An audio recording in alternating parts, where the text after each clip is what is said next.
Vikramshila IAS coaching institute 14 बीघा ऋषिकेश। आधुनिक भारत का इतिहास कर रहे थे हम लोग।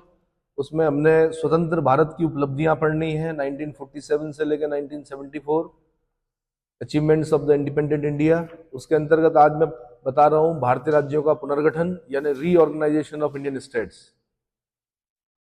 तो जब देशी राज्यों का विलय हो गया भारत संघ में तो उनके पुनर्गठन की समस्या उठ खड़ी हुई। सबसे पहले स्वतंत्रता पूर्व 1920 में ही कांग्रेस ने अपने नागपुर अधिवेशन में भाषा के आधार पर प्रांतों के पुनर्गठन की मांग की थी। कब?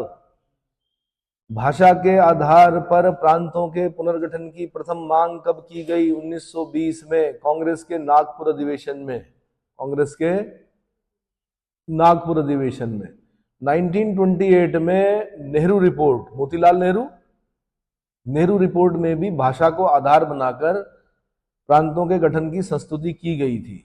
1948 में जेबीपी समिति, जेबीपी का मतलब होता है जवाहरलाल नेहरू, वल्लभ भाई पटेल, पट्टाभी सीतारामैया, 3 लोग थे जेबीपी समिति में।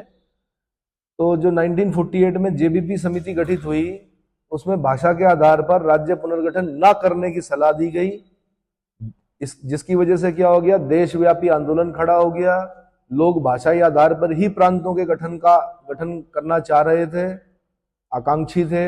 अक्टूबर 1952 में इसी मांग को लेकर पोट्टी श्री रामल्लू, तेलुगु भाषी थे ये, पोट्टी श्री रामल्लू ने अनशन प्रारंभ कर दिया।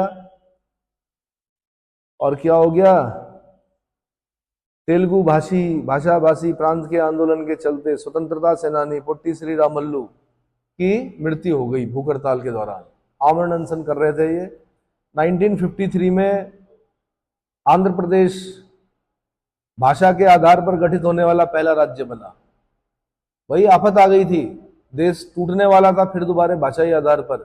जेल नेहरू को क्या करना पड़ा, तुरंत घोषणा करनी पड़ी आंध्र प्रदेश राज्य के क्या भाषाई आधार पर। जो पहला राज्य गठित हुआ वो कौन था? आंध्र प्रदेश। कब गठित हुआ? 1953 में। अब जब एक राज्य बन गया भाषा के आधार पर तो अन्य भाषा भाषियों ने भी क्या कर दी, अपनी मांग तेज कर दी। समझ में आ गया?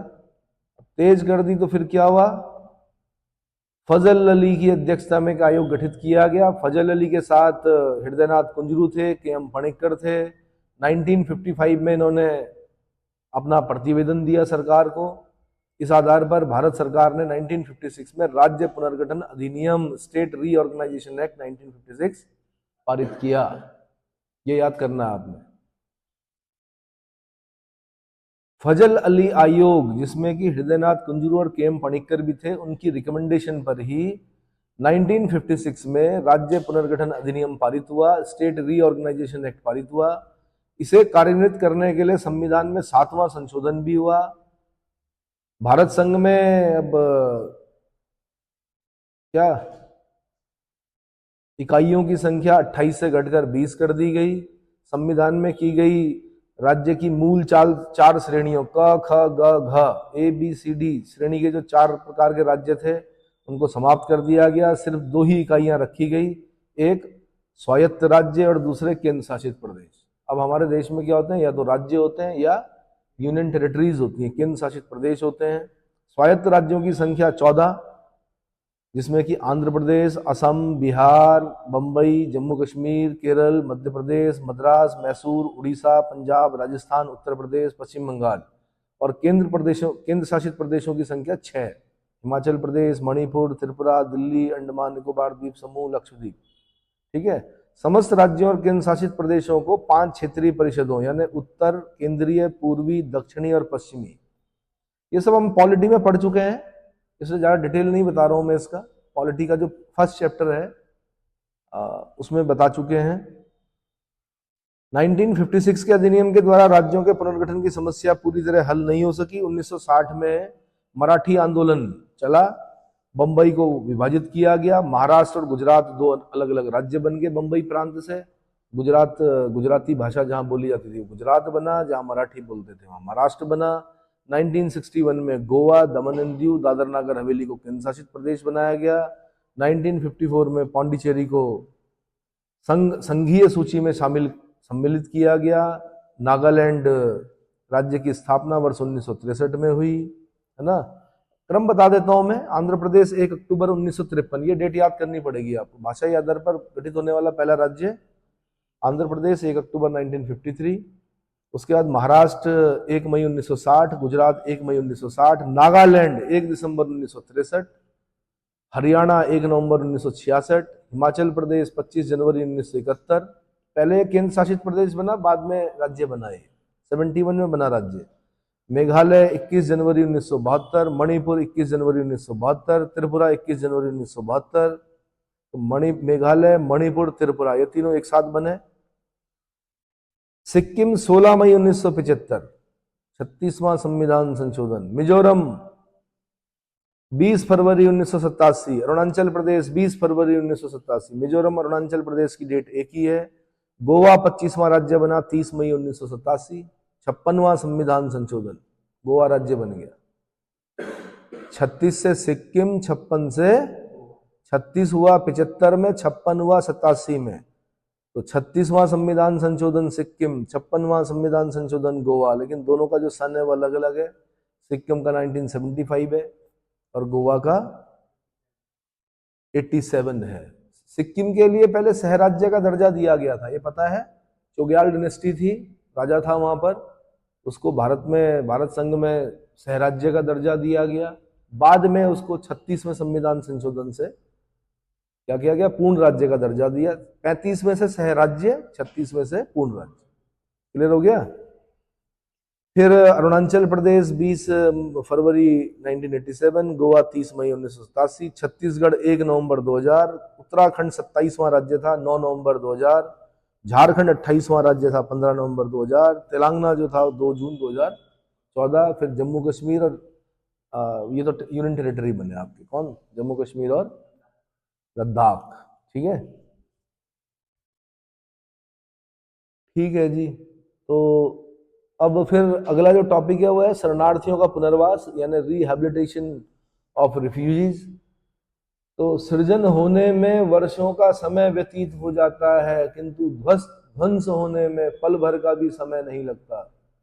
जिस सौहार्द, निजत्व और भाईचारे को बनाने में सैकड़ों वर्षों का सफर हिंदू और मुसलमानों को तय करना पड़ा, उसे 1947 के एक ही झटके ने अलग कर दिया। 60 लाख से अधिक शरणार्थियों के पुनर्वास की समस्या प्रत्यक्ष रूप से आ खड़ी हुई। यह समस्या दंगा ग्रसित नवोदित राष्ट्र भारत व पाकिस्तान दोनों की थी। 8 अप्रैल 1950 ईस्वी को दोनों देशों के प्रधानमंत्रियों के बीच में एक समझौता हुआ, क्योंकि उधर लियाकत अली था, इधर नेहरू थे, तो नेहरू लियाकत अली समझौता। भारत में इस समझौते के विरोध में अंतरिम सरकार के 2 कैबिनेट मंत्री श्यामा प्रसाद मुखर्जी और केसी नियोगी ने मंत्रिमंडल से त्यागपत्र दे दिया था। यार, श्यामा प्रसाद मुखर्जी बड़े दूरदृष्टा थे, केसी नियोगी दूरदृष्टा थे, उनको पता था पाकिस्तान नहीं करेगा ऐसा। लियाकत अली समझौता क्या है, नेहरू लियाकत अली। भाई आज आप देख रहे हो ना, सीए सॉरी क्या नाम है इसका, एनआरसी नहीं भाई, हाँ सीए जो आया है वो क्यों लाना पड़ा, सिटीजनशिप अमेंडमेंट एक्ट क्यों लाना पड़ा, क्यों लाना पड़ रहा है? जब नेहरू लियाकत अली समझौता हो गया था, उसमें ये बोला था कि जो हिंदू पाकिस्तान में अगर वो भारत में आना चाहे तो वो आ सकते हैं, और जो भारत के मुसलमान हैं वो अगर बाद में भी जाना चाहें तो जा सकते हैं। कुछ इस प्रकार की बातें थी। लेकिन क्या हुआ, नेहरू लियाकत अली समझौते का उद्देश्य दोनों देशों के अल्पसंख्यकों के अधिकारों की सुरक्षा करना था। इस तरह लूटी गई संपत्तियों की वापसी, दबाव डालकर धर्म परिवर्तन पर रोक लगाना, दोनों देशों में अल्पसंख्यक समितियों का गठन करना, ये सब शामिल था। बाद में केंद्रीय सरकार ने इस समस्या के समाधान के लिए एक अलग से पुनर्वास विभाग का गठन किया। इस विभाग के अथक प्रयास के फलस्वरूप 1951 ईस्वी तक समस्या का समाधान करते हुए पुनर्वासित शरणार्थियों को भारत की नागरिकता प्रदान कर दी गई। क्या कर दी गई? भारत की नागरिकता प्रदान कर दी गई।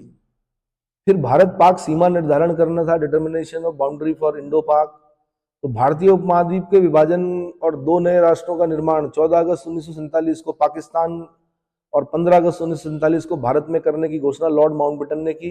इस विभाजन में न केवल भारतीय उपमहाद्वीप के 2 टुकड़े किए गए, बल्कि बंगाल का भी विभाजन किया गया और बंगाल के पूर्वी हिस्से को भारत से अलग करके पूर्वी पाकिस्तान, जिसको बांग्लादेश बोलते हो आप, वो बना दिया गया। पंजाब का विभाजन करके पश्चिमी पंजाब पाकिस्तान को दे दिया गया, पूर्वी पंजाब हमारे पास रह गया। इस विभाजन को सीरियल रेडक्लिफ की अध्यक्षता में गठित 2 सीमा आयोग, 2 बाउंड्री कमीशन बने थे। दोनों के अध्यक्ष कौन थे? सर सीरियल रेडक्लिफ थे। प्रत्येक आयोग में 2 सदस्य कांग्रेस के और 2 सदस्य मुस्लिम लीग के थे, है ना।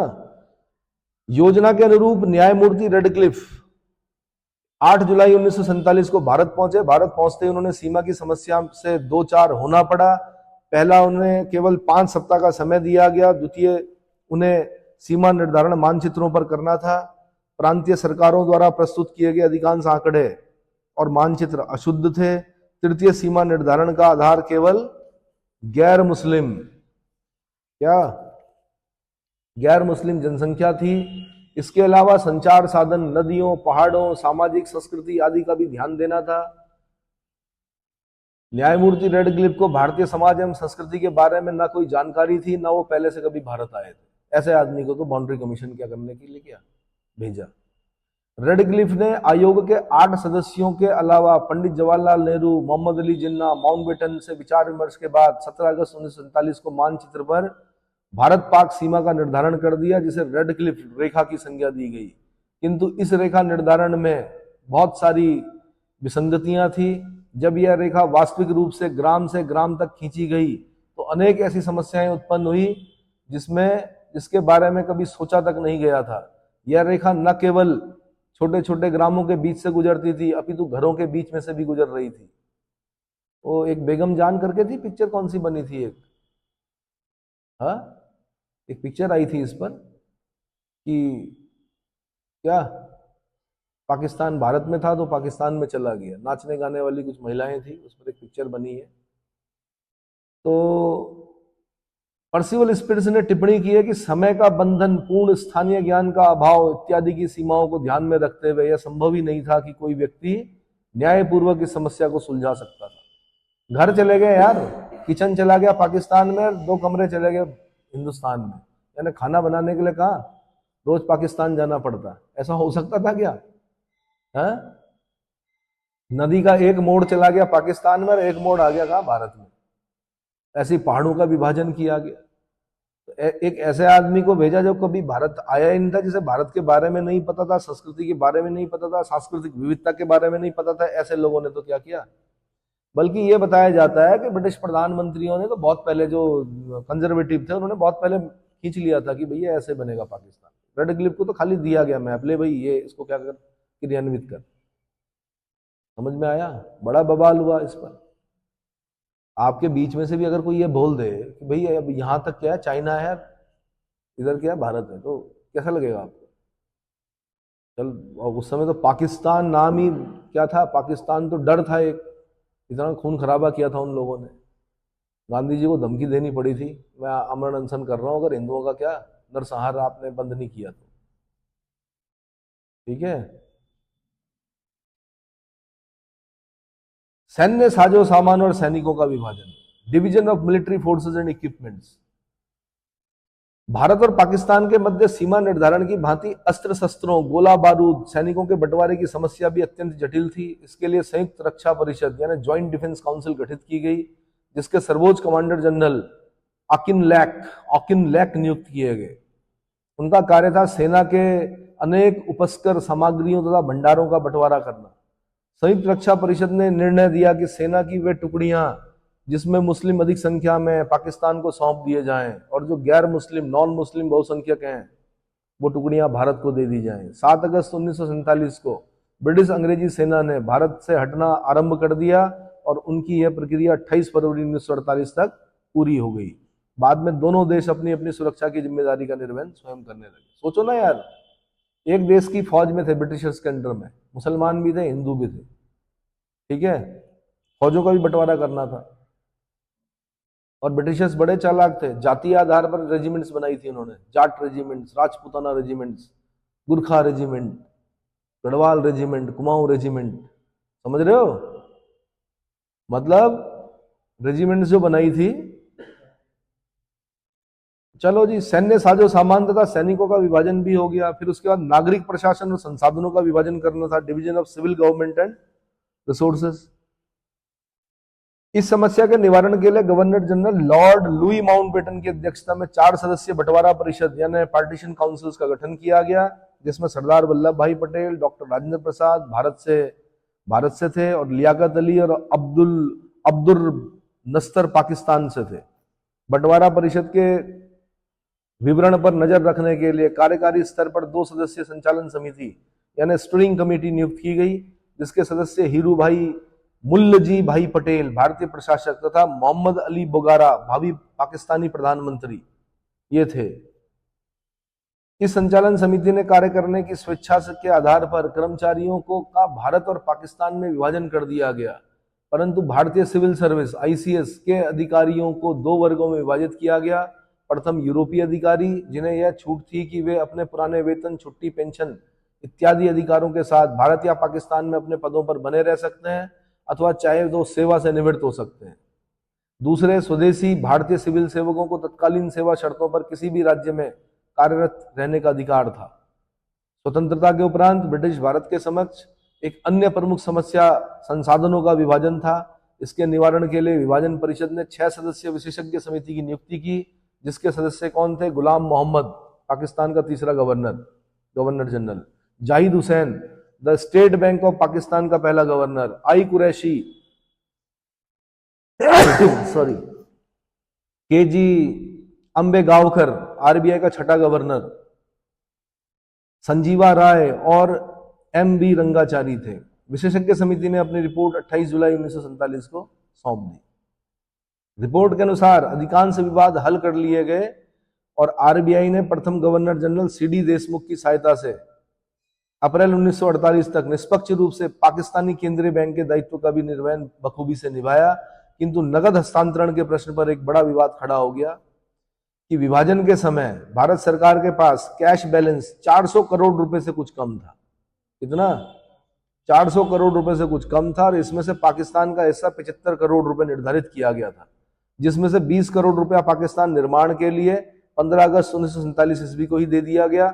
शेष 55 करोड़ रुपए की मांग पाकिस्तान ने दिसंबर 1947 ईस्वी में उस समय की, जब पाकिस्तान और भारतीय सेना जम्मू कश्मीर में एक दूसरे से संघर्ष कर रहे थे। पैसे मांग रहे पाकिस्तान, कबायलियों का आक्रमण भी चल रहा, पैसे मांग रहा पाकिस्तान,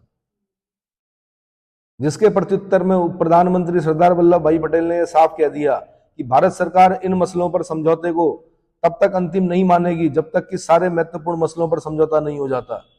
इस परिप्रेक्ष्य में गोपाल कृष्ण गांधी का मानना है कि नेहरू और पटेल उस रकम को अपने पास रखने के पक्ष में थे, क्योंकि उन्हें लग रहा था कि पाकिस्तान उस पैसे का उपयोग हथियार खरीदने के लिए करेगा।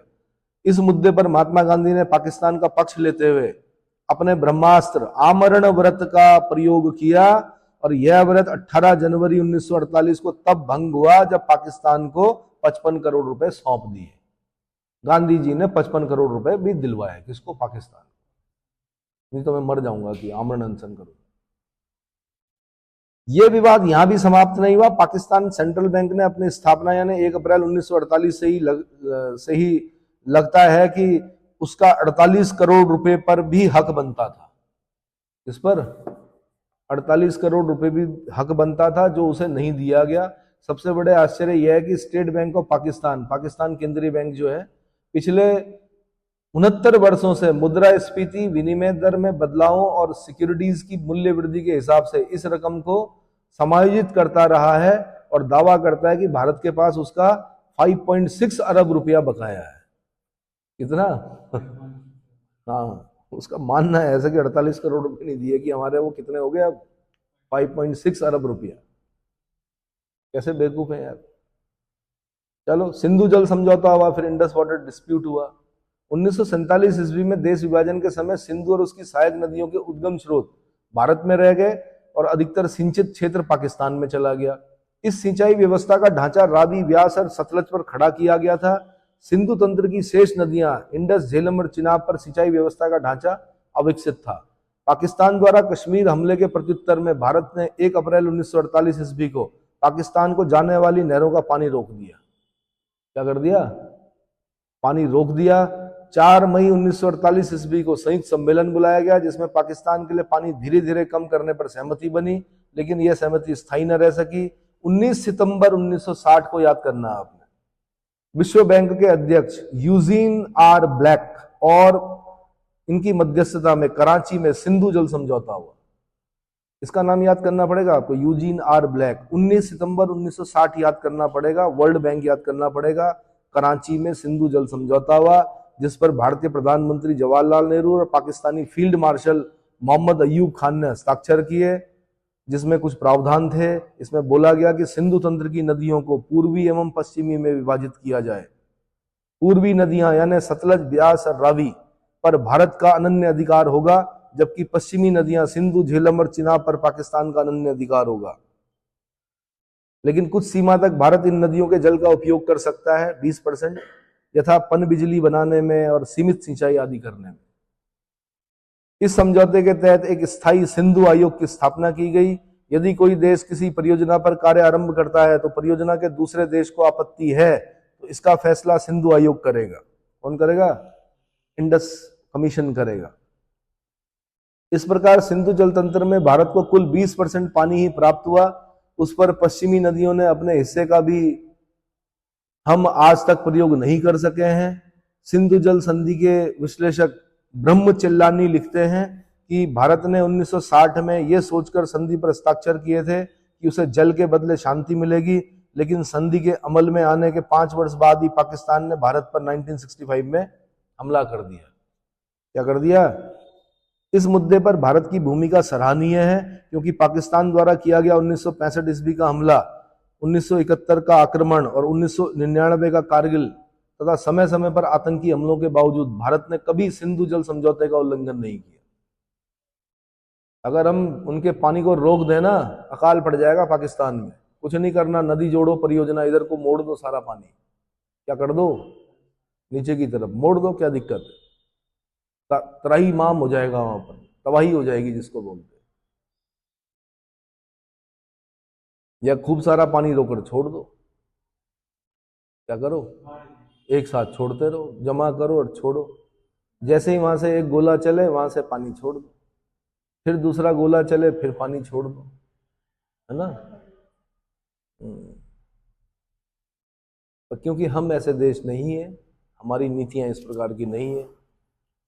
भाषा संबंधी समस्या, प्रॉब्लम ऑफ लैंग्वेज इश्यू।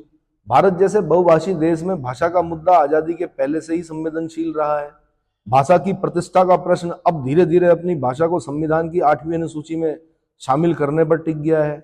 आजादी के बाद भारतीय संविधान में 8वीं अनुसूची में 14 भाषाओं को मान्यता दी गई थी, जो वर्तमान में बढ़कर 22 हो चुकी है। कैसे हुई है आपको पता है? सबसे पहले क्या जोड़ी? सिंधी, फिर कोंकणी, मणिपुरी, नेपाली, फिर बोडो, संथाली, मैथिली, डोगरी। संविधान संशोधन कौन कौन से? 21, 71 और 92। 21, 71, 92। सिंधी, सबसे पहले सिंधी जोड़ी गई। सिंध पाकिस्तान में पड़ता है, लेकिन वहां से जो हिंदू आए थे भारत में, सिंधी लोग, उनकी जन भावना को ध्यान में रखते हुए सिंधी को जोड़ा गया 8वीं अनुसूची में। फिर बोला गया भाई कोंकणी, कौन सी? गोवा वाली, मणिपुरी, नेपाली, गुरखाली।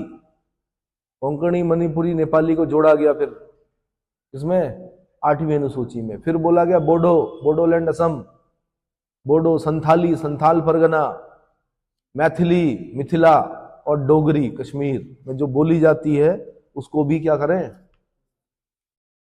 तो ठीक है, 8वीं अनुसूची में इनकी संख्या 22 हो गई है। इसके अतिरिक्त गृह मंत्रालय के पास 38 और भाषाओं को 8वीं अनुसूची में शामिल करने का प्रस्ताव विचाराधीन है। 38 भाषाएं और जोड़ोगी किसमें? 8वीं अनुसूची में। भाषा उसको बोलते हैं जिसके पास अपनी लिपि होती है, जिसकी एक स्वतंत्र लिपि होती है। जैसे पंजाबी जो है वो भाषा है, उसकी लिपि है गुरुमुखी। जैसे तमिल है, तेलुगु है, मलयालम है, ये सब क्या है? भाषाएं हैं। लेकिन अगर आप देवनागरी का प्रयोग कर रहे हो और कुछ लिख रहे हो तो वो बोली है। जैसे गढ़वाली क्या है? बोली है। कुमाऊनी क्या है? बोली है। या तो उसके लिए एक स्वतंत्र लिपि का निर्माण किया जाए, तब जाके वो क्या बनेगी? भाषा बनेगी। तो गढ़वाली की जो लिपि है वो क्या? देवनागरी है। कुमाऊनी की जो लिपि है वो क्या? देवनागरी, है ना? गुजराती के क ख अ आ इ ई अलग होते हैं, पंजाबी के भी अ आ इ ई अलग होते हैं, उर्दू के भी अलग होते हैं। अलिफ बे पे ते टे से सीम सीन स्वाद ज्वाद तो जो है उसके अलग होते हैं। जैसे आप अ आ इ ई पढ़ते हो, वहां अलिफ बे पे ते टे, थे, से, सीम ऐसे पढ़ते हैं कुछ, स्वाद, ज्वाद, तोय, जोय, एन। ठीक है, चलो जी। तो स्वतंत्रता प्राप्ति के बाद भारत को भाषा से जुड़ी दो प्रमुख समस्याओं का सामना करना पड़ा। पहला राजभाषा संबंधी, कौन सा? राजभाषा, official language. In our constitution article 343 says Hindi is our official language. 343वां आर्टिकल कहता है,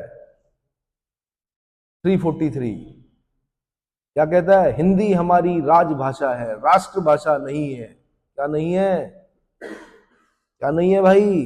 राष्ट्रभाषा नहीं है, राजकाज की भाषा है, उसको राजभाषा बोलते हैं। तो राजभाषा संबंधी समस्या और दूसरी भाषाई आधार पर राज्यों का गठन। संविधान सभा अपनी दूसरी बैठक में ही निर्णय ले लिया था कि भारत के राजकाज की भाषा हिंदुस्तानी या अंग्रेजी होगी। संविधान सभा में मुस्लिम लीग के अलग होने के पश्चात भाषा को लेकर मुख्य बैठकें 12 सितंबर से 14 सितंबर 1949 ईस्वी तक चली। 14 सितंबर को सर्वसम्मति से यह निर्णय लिया गया कि देवनागरी लिपि में लिखी गई हिंदी अंतर्राष्ट्रीय अंकों के साथ भारत की राजभाषा होगी, परंतु सभी सरकारी कामकाज के लिए अंग्रेजी भाषा का प्रयोग 1965 तक किया जा सकेगा। और 1965 के बाद फिर संशोधन किया, फिर बोला अगले 10 साल, 20 साल, 10 साल, 20 साल, और अब तो यह संशोधन कर दिया कि अंग्रेजी भाषा का प्रयोग अनंत काल तक चलता रहेगा भारत में। अंग्रेजी हमारी भाषा नहीं है। कहाँ की भाषा है? ब्रिटेन की है, लेकिन ग्लोबल लैंग्वेज है। क्या है? क्योंकि पृथ्वी का ऐसा कोई छोर नहीं था जहां उनके उपनिवेश नहीं थे। सारी जगह वो इंग्लिश को लेके गए, है ना। इंग्लिश लेके गए तो साथ में उन्होंने स्टेटस भी बना दिया कि जिसको इंग्लिश आता है वही ज्ञानी है, बाकी तो सब मूर्ख है, ऐसा बोला। और ऐसा हमने समझ भी लिया। इवन हमारी यूपीएससी भी ऐसे ही समझती है कि जो इंग्लिश में लिखेगा वही बनेगा आईएएस। हिंदी में लिखने वाला या जो क्षेत्रीय भाषाओं में लिखने वाले को कहाँ नंबर मिल रहे हैं, कहाँ सिलेक्शन हो रहा है? हो रहा है क्या? हो रहा है? हाँ जी, बहुत कम हो रहा है। गलत है ना। 50-50 कर दो यार। 50% इंग्लिश मीडियम और 50% रीजनल लैंग्वेजेस जो होती है। 50% क्यों ज्यादा करो? बल्कि इंग्लिश का क्या मतलब है? जिन लोगों के साथ, जिन लोगों की समस्याओं का निराकरण करना है आपने, वो सब क्या जानते हैं? वो इंग्लिश थोड़े जानते हैं। ठीक है, इंग्लिश का ज्ञान भी रखो, बट साथ में रीजनल लैंग्वेज। आप आईएएस बन गए, कर्नाटक चले गए, कन्नड़ आती नहीं आपको, क्या करोगे? करोगे कुछ? समझ ही नहीं पाओगे सामने वाला क्या बोल रहा है। ट्रांसलेटर लेके घूमते रहो। 14 सितंबर को सर्वसम्मति से यह निर्णय लिया गया कि देवनागरी लिपि में हिंदी अंतर्राष्ट्रीय अंकों के साथ भारत की राजभाषा होगी, परंतु सभी सरकारी कामकाज के लिए अंग्रेजी भाषा का प्रयोग 1965 ईस्वी तक किया जाएगा। यदि संसद चाहे तो यह समय सीमा बढ़ा सकती है, लेकिन सामान्य अवस्था में 1965 ईस्वी के बाद एकमात्र सरकारी भाषा हिंदी होगी।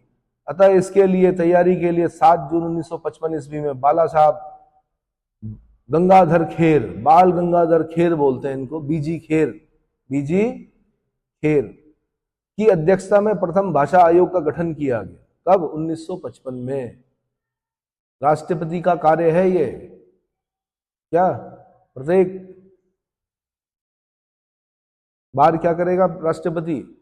एक राजभाषा आयोग बनाएगा। तो प्रथम राजभाषा आयोग जो बना, उसका गठन किसके द्वारा किया गया? राष्ट्रपति के द्वारा किया गया। कब किया गया? 7 जून 1955 को किया गया। अध्यक्ष कौन थे? बीजी खेर, बाल गंगाधर खेर। 1956 में यह सुझाव दिया गया कि संघ के सरकारी कामकाज के लिए हिंदी भाषा का अधिकाधिक प्रयोग अभी से किया जाए, परंतु उसी आयोग के 2 सदस्यों प्रोफेसर सुनीत कुमार चटर्जी, जो आजादी से पहले बंगाल में हिंदी प्रचारणी सभा के प्रभारी थे, और पी सुब्बारायन तमिलनाडु से, उन्होंने अपनी असहमति दर्ज कर दी। असहमति दर्ज करते हुए आयोग के सदस्यों पर हिंदी का पक्षपात करने का आरोप लगाया, साथ ही अंग्रेजी भाषा को राजकाज में जारी रखने की मांग की। क्या की? अंग्रेजी भाषा को राजकाज में जारी रखने की मांग की। इस प्रकार हिंदी समर्थक नेताओं के अति उत्साह और प्रयासों ने हिंदी विरोधी तत्वों को उकसाया, फलतः हिंदी विरोधी आंदोलन का जन्म हुआ।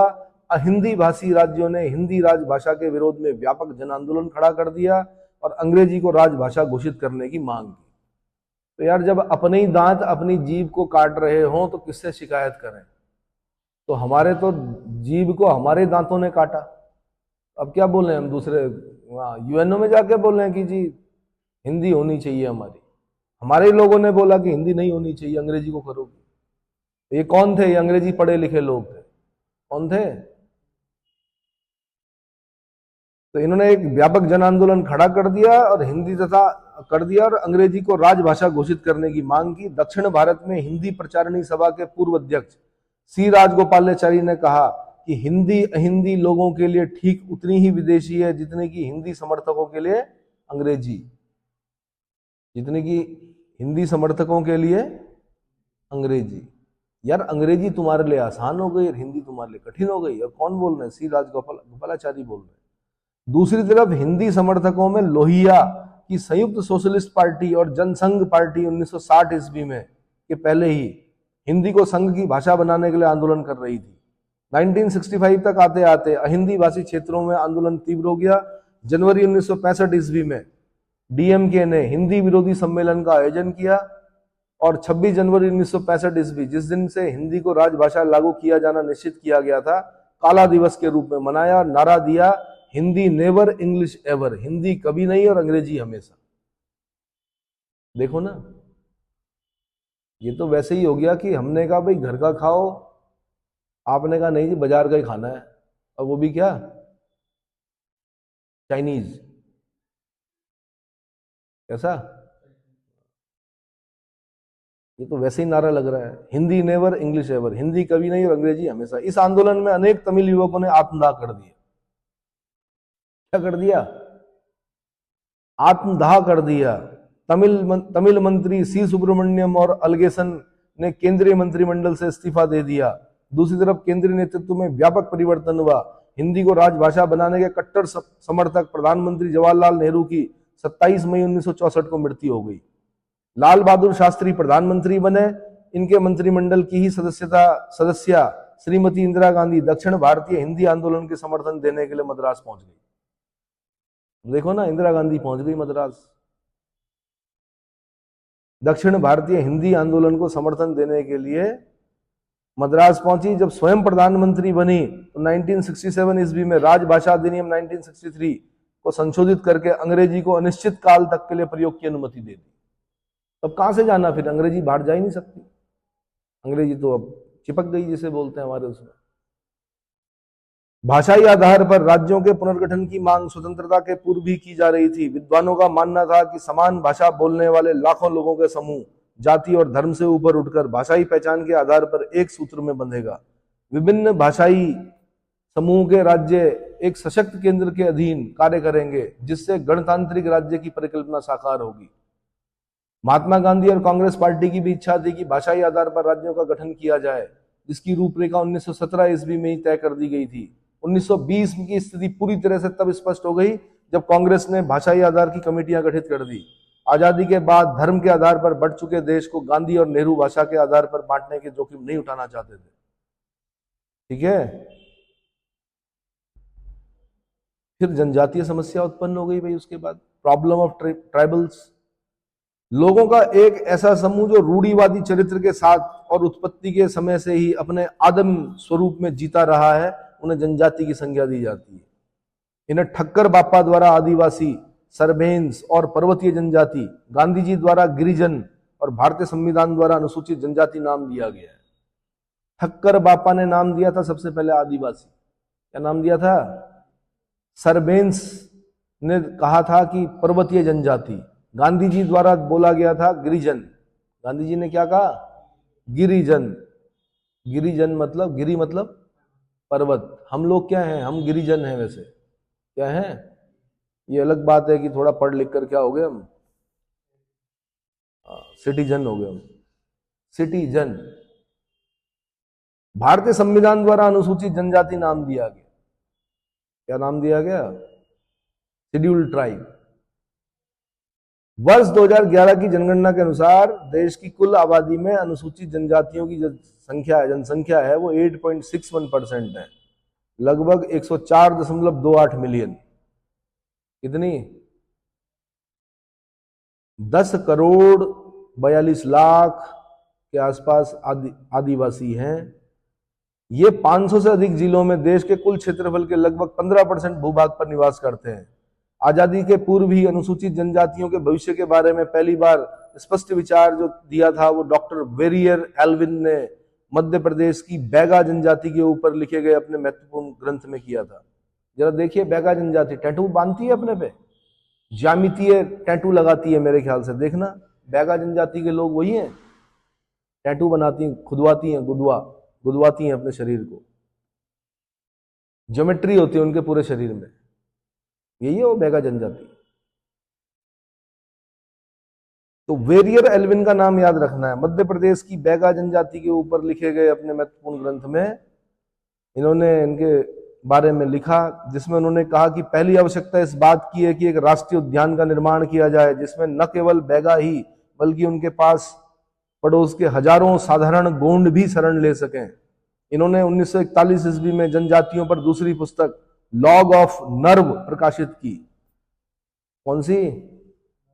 लॉग ऑफ नर्व प्रकाशित की। 1941 ईस्वी में ही एवी ठक्कर बापा जिन्हें बोलते हैं, ने अनुसूचित जनजाति समाज की प्रमुख समस्याओं में गरीबी, अशिक्षा, संचार साधनों का अभाव, स्वास्थ्य सुविधाओं का अभाव, त्रुटिपूर्ण प्रशासन व्यवस्था और नेतृत्व के अभाव आदि को चिन्हित किया था।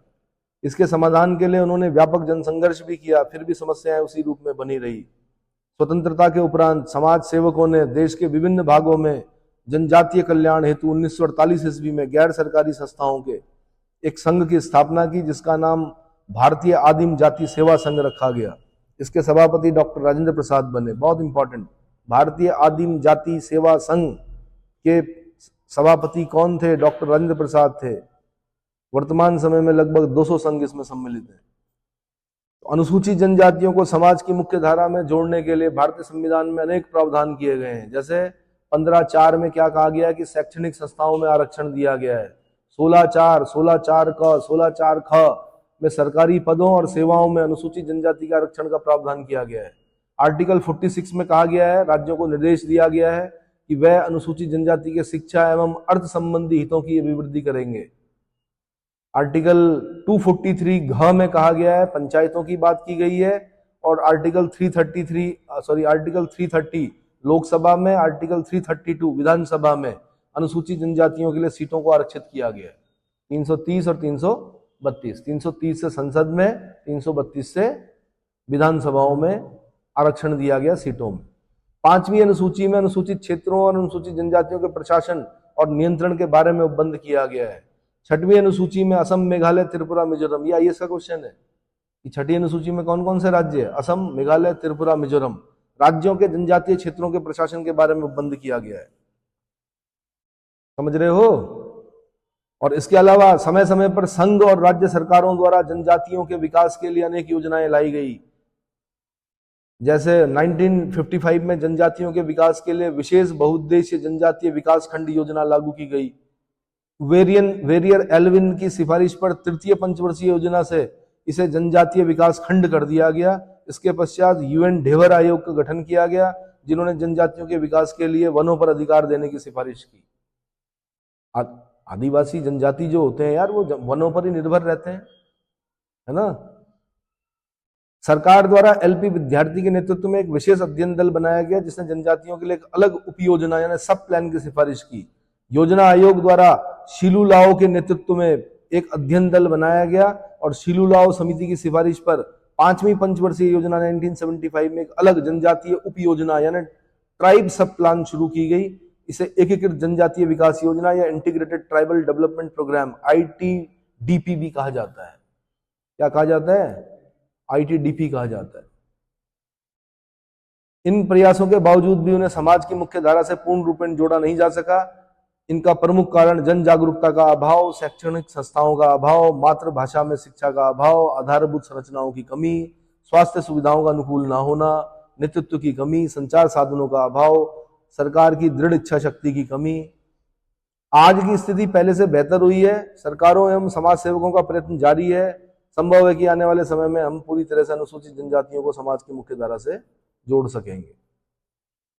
जनजातियों को आर्थिक शोषण से बचाने के लिए अगस्त 1987 में भारतीय जनजातीय सहकारी विपणन केंद्र विकास संगठन, tribal cooperative marketing federation of India, TRIFED, बड़ा important, TRIFED, tribal cooperative marketing federation of India, यानी भारतीय जनजातीय सहकारी विपणन विकास संगठन का गठन किया गया था, जो 1988 से कार्य करना प्रारंभ किया। इसका कार्य जनजातियों की वस्तुओं को खरीदकर बाजार में बेचना था। क्या था? जनजातियों को वित्तीय सहायता देने के लिए केंद्र सरकार द्वारा राज्य जनजातीय विकास वित्त निगम यानी STDFC की स्थापना 1978-79 में की गई। उन्हें आसान शर्तों पर ऋण उपलब्ध कराने हेतु अप्रैल 2001 में कंपनी अधिनियम 1956 के अंतर्गत राष्ट्रीय अनुसूचित जाति जनजाति वित्त एवं विकास निगम की स्थापना की गई, जो न लाभ न हानि के सिद्धांत पर कार्य करती है, नो प्रॉफिट नो लॉस पर कार्य करती है। छठी पंचवर्षीय योजना में जनजातीय विकास हेतु एक विशेष दृष्टिकोण अपनाया गया, जिसे रूपांतरित क्षेत्र विकास उपागम, मॉडिफाइड एरिया डेवलपमेंट अप्रोच यानी मादा, MADA, बहुत इंपॉर्टेंट IAS का क्वेश्चन रहा है। मॉडिफाइड एरिया डेवलपमेंट अप्रोच यानी मादा की संज्ञा दी गई। जनजातियों को शोषण से बचाने के लिए कुछ विशेष अधिनियम भी बनाए गए।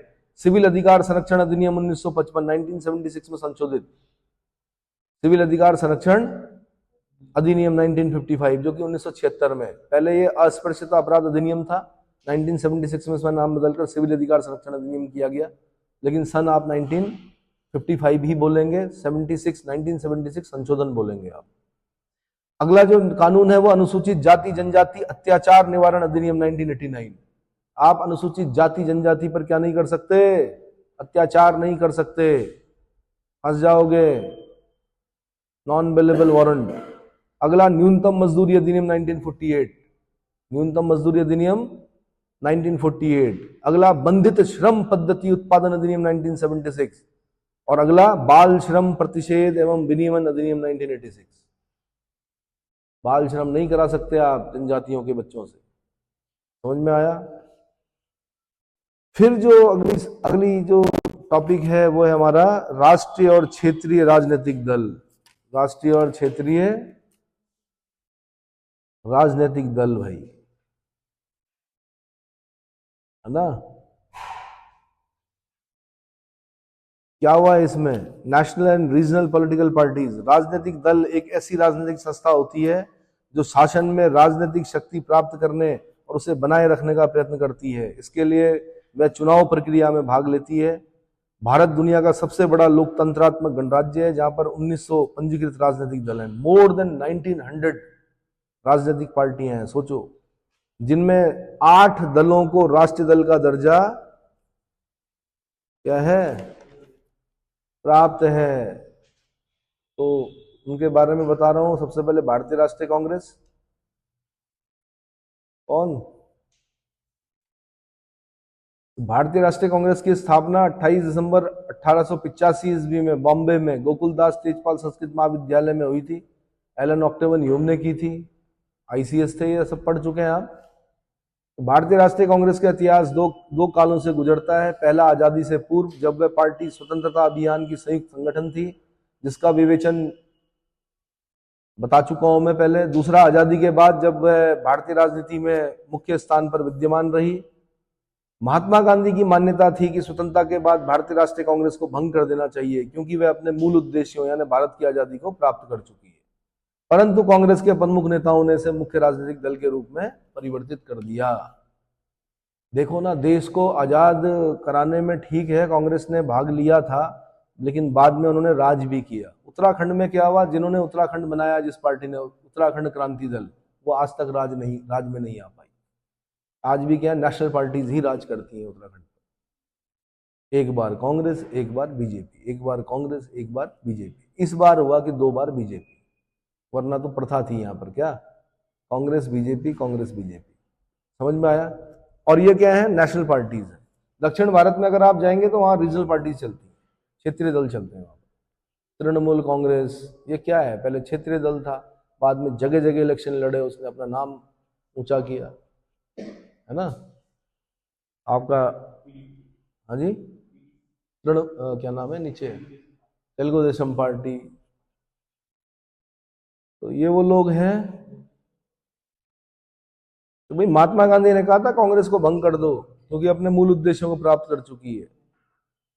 स्वतंत्रता के बाद कांग्रेस के समक्ष सबसे बड़ी चुनौती यह थी कि पार्टी नेतृत्व और सरकार के बीच क्या संबंध होना चाहिए। तो स्वतंत्रता के बाद कांग्रेस के अध्यक्ष जेबी कृपलानी ने यह मांग शुरू की कि पार्टी अध्यक्ष और उसकी कार्य समिति की सरकार के नीति निर्माण में प्रत्यक्ष भूमिका होनी चाहिए, परंतु अनेक मुद्दों पर उनकी सलाह नहीं ली गई। तो कृपलानी ने नवंबर 1947 में कार्यकाल पूरा होने से पूर्व ही त्यागपत्र दे दिया। डॉक्टर राजेंद्र प्रसाद अध्यक्ष बने। 1950 ईस्वी में कांग्रेस के अध्यक्ष पद हेतु चुनाव हुआ, जिसमें पीबी टंडन ने जेबी कृपलानी को पराजित कर दिया। नेहरू और टंडन के बीच लगातार गतिरोध बना रहा और यह गतिरोध तब समाप्त हो पाया जब 8 सितंबर 1951 ईस्वी को नेहरू जी को पार्टी अध्यक्ष बना दिया गया। तदोपरांत जवाहरलाल नेहरू भारतीय राष्ट्रीय कांग्रेस और कांग्रेस कार्यकारी समिति के सर्वमान्य नेता बन गए और यह स्थिति किसी न किसी रूप में मृत्यु पर्यंत 1964 तक बनी रही। समझ रहे हो? नेहरू जी प्रारंभ से ही अपनी समाजवादी विचारधारा को कांग्रेस की विचारधारा बनाना चाहते थे, परंतु राष्ट्रवादियों के विरोध के कारण वो ऐसा न कर सके। अंततः 1955 ईस्वी के कांग्रेस के अवाड़ी अधिवेशन में, जिसकी अध्यक्षता उच्छंग राय नवल राय ढेबर कर रहे थे, में कांग्रेस द्वारा समाजवादी समाज का आदर्श स्वीकार कर लिया गया 1955 में।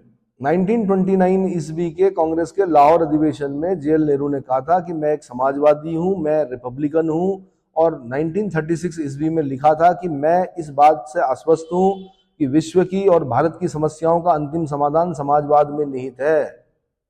नेहरू जी मार्क्सवाद से भिन्न लोकतांत्रिक समाजवाद में विश्वास करते थे।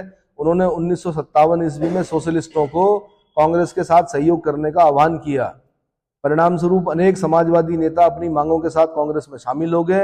कांग्रेस के कार्यक्रमों में समाजवाद की तरफ सर्वाधिक झुकाव जनवरी 1959 के नागपुर अधिवेशन में देखा गया, जिसमें यह प्रस्ताव पारित किया गया कि भविष्य की कृषि व्यवस्था सहकारी संयुक्त खेती के आधार पर विकसित की जाएगी। किस पर? कोऑपरेटिव, सहकारी संयुक्त खेती के आधार पर विकसित की जाए। 1962 के चीन युद्ध में पराजय के कारण भारतीय जनमानस ने कांग्रेस की छवि अत्यंत धूमिल हो गई थी। पार्टी में नई स्फूर्ति उत्पन्न करने के लिए नेहरू के सहयोग से तमिलनाडु के मुख्यमंत्री कुमारस्वामी कामराज ने अगस्त 1963 ईस्वी में एक योजना प्रस्तुत की, जिसे कामराज योजना के नाम से जाना जाता है। इसके अनुसार कांग्रेस ने उन सभी महान नेता अपने पद से स्वेच्छापूर्ण त्यागपत्र दे दें जो पार्टी के लिए संगठनात्मक कार्य करना शुरू कर दें। नेहरू द्वारा यह निर्धारित किया जाएगा कि किसका त्यागपत्र स्वीकार करना और किसका नहीं। अतः मंत्री पद से लगभग 300 लोगों ने त्यागपत्र दे दिया, जिसमें से 6 वरिष्ठ केंद्रीय मंत्रियों मोरारजी देसाई, लाल बहादुर शास्त्री, एसके पाटिल, जगजीवन राम, वी गोपाल रेड्डी और के.एल. श्रीमाली, के कामराज सहित 6 मुख्यमंत्री तथा अन्य अनेक मंत्रियों के इस्तीफे स्वीकार कर लिए गए। के कामराज को कांग्रेस का अध्यक्ष बना दिया गया, परंतु इसी बीच 27 मई 1964 को नेहरू जी की मृत्यु हो जाने के कारण कामराज योजना अपने उद्देश्यों को प्राप्त न कर सकी। इतना समझ में आ गया? ठीक है जी। उसके बाद इस प्रकार 1972 ईस्वी तक समय समय पर कांग्रेस का नेतृत्व बदलता रहा, लेकिन कांग्रेस की वास्तविक शक्ति उसी के पास बनी रही जिसके पास सरकार का नेतृत्व था। अब इसके बाद अगले लेक्चर में बताऊंगा मैं भारतीय कम्युनिस्ट पार्टी के बारे में, कम्युनिस्ट पार्टी ऑफ इंडिया के बारे में। तो पहले इतना आपने क्या करना है, रिवाइज करना है। इसके बाद में एक पेपर दे रहा हूं, उस पेपर को करना है आप।